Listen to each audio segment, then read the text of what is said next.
Freedom of speech means primarily the right of political dissent or not to dissent at all. Freedom of speech now means just about anything that has to do with expression. The purpose of the First Amendment is to protect unpopular speech. The Supreme Court has determined there is no absolute right of freedom of speech. Individuals or groups may not speak freely if their speech poses a clear and present danger. Quote, if there is a bedrock principle underlying the First Amendment, it is that the government may not prohibit the expression of an idea simply because society finds the idea itself offensive or disagreeable. Oh, it's absolutely wonderful that students have the freedom of speech. Our founding fathers, when they drafted our founding documents, it was from the moment of conception till death. Every American has this right. I would say if you're a student, yes, express your freedom of speech and anything in the First Amendment, but you also need to be wise in how you're doing it. The First Amendment is a constitutional right given to us by founding members of this country, representing their respective states, adopted the new Constitution. However, many men disagreed with the idea that there was very little written in this document that protected the rights of the citizens.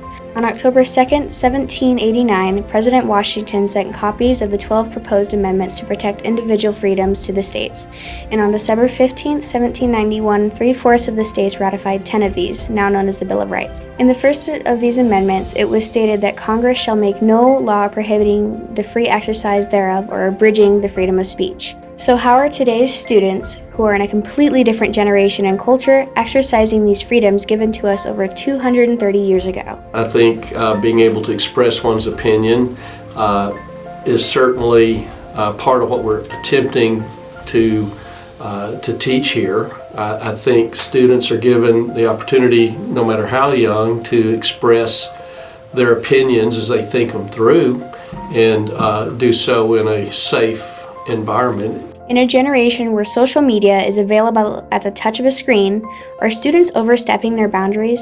This is a generation where tensions for teens are on the rise, especially on the topics of race, gender identity, peer pressure, academic achievement, and depression, just to name a few.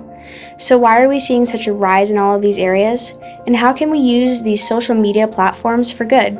With big rights comes big responsibility. Over 95% of teens in the United States have access to the internet, and nearly 50% of these teens have encountered some form of cyberbullying.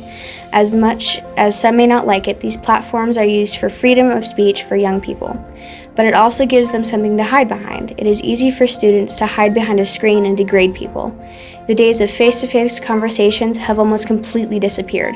School systems are having a tough time regulating the use of electronics during school hours, and parents have become more lenient with the use of electronics. Because of this, teens are spending nearly 7 hours a day on a screen. Things that might be construed as bullying, things that might be construed as being mean-spirited in a school setting where you're basically required to be with each other.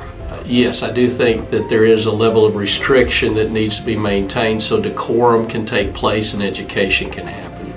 The expression of free speech throughout the history of our country, especially when it comes to students, has been displayed in a variety of ways. If you go back a few generations, when students got together to demonstrate their freedom of speech, they were portrayed as demonstrators or protesters, which was the common method of rebelling against the culture, society, and injustices of their generation. In today's society, however, freedom of speech and the practice of our freedom of speech has taken a completely different turn. Students today use comments or responses on social media platforms to fight what they believe to be the injustices of society, but they also use it as a way to degrade others. Social media can be a great way for teens to express themselves. Like a double-edged sword, far too often these freedoms are abused. So is this easy access to freedom of speech necessarily bad for teens today? Not at all, but it does come with big responsibilities. Students need to be able to distinguish what is acceptable and what isn't. It is a great way for shy teens in a social setting such as a classroom who would not likely express themselves to be bold and express their ideas. So where do we go from here? Hands down, the answer is education. Parents, teachers, pastors, and mentors all need to be involved in educating teens on how to rightly express their ideas.